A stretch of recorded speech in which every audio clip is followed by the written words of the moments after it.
دوستو آج کی ویڈیو میں ہم یہودیت میں عورت کے مقام پر بات کریں گے، تو چلتے ہیں ویڈیو کی طرف۔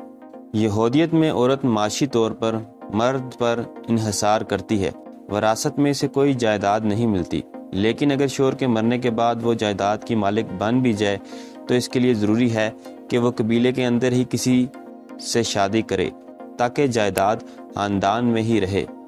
قدیم یہودی سامراج میں خاندان کی شناخت ماں کے ساتھ ہوتی تھی۔ خدا اور حضرت ابراہیم کے درمیان جو معاہدہ ہوا تھا، اس میں مرد کو عورت پر فوقیت دی گئی تھی۔ عہد وسطیٰ کے یورپ میں عورت کو بائبل اور تلمود کی تعلیمات کے تحت دیکھا جاتا تھا۔ یہودی جس غیر یہودی معاشرے میں رہتے تھے، اس میں عورت کا کام خاندان کی خدمت کرنا تھا، اور اسی کو یہودی معاشرے میں بھی تسلیم کر لیا گیا۔ عہد وسطیٰ میں ہی عورت کو یہ اجازت مل گئی تھی کہ وہ مذہبی تعلیم حاصل کر سکتی تھی اور یہودی عبادت گاہوں میں جا کر مذہبی رسومات کی ادائیگی اور عبادت میں حصہ لے سکتی تھی۔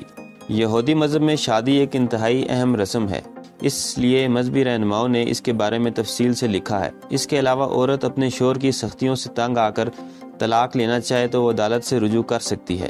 اس کے ساتھ ساتھ اگر عورت کو شوہر کی شکل و صورت پسند نہیں ہے تو اس صورت میں بھی یہ عدالت سے طلاق لے سکتی ہے۔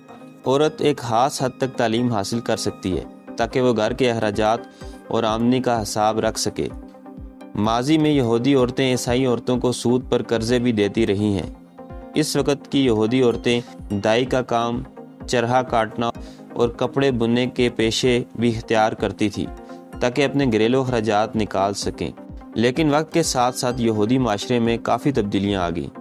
ایک جانب قدامت پرست یہودی ہیں جو مذہب کی قدیم تعلیمات کو برقرار رکھنا چاہتے ہیں، جبکہ دوسری جانب جدیدیت کے حامل یہودی ہیں جو کہ عورت کو آزادی دینا چاہتے ہیں۔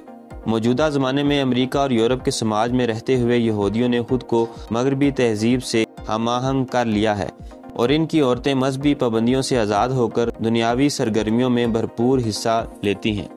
تو دوستو یہ تھی میری آج کی ویڈیو پسند ہے تو چینل کو سبسکرائب کریں۔ ملتے ہیں اگلی ویڈیو میں۔ اللہ حافظ۔